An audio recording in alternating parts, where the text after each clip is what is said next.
Welcome to Chitrayan Art Academy.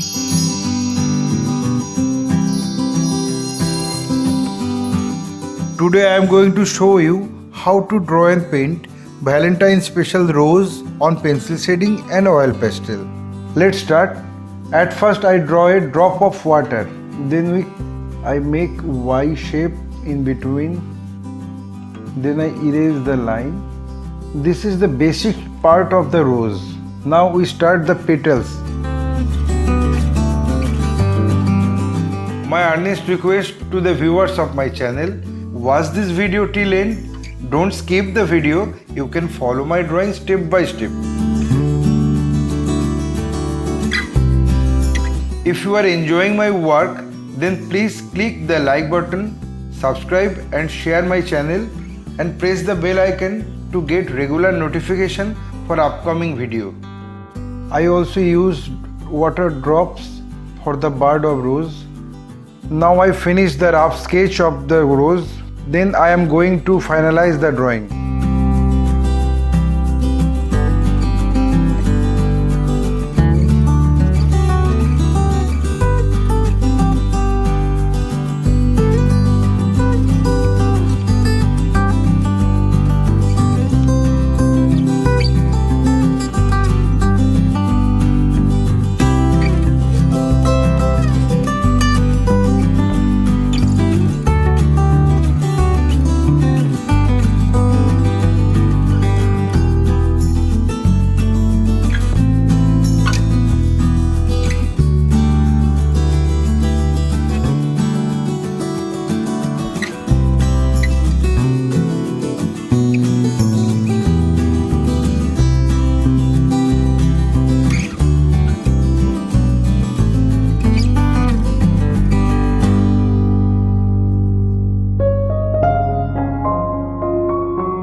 I finished my pencil sketch. Now I start new drawing for oil pastel.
I think I finished my work. My only advice to you, practice every day because practice makes a man perfect. Feel free to tell us which type of painting you need to watch in our channel. Hope you like this video. If yes, then like, comment, share and subscribe my channel for upcoming video. Your support will encourage us to produce new variable instructional video. Again, thanking you very much. Keep supporting us. Have a nice day.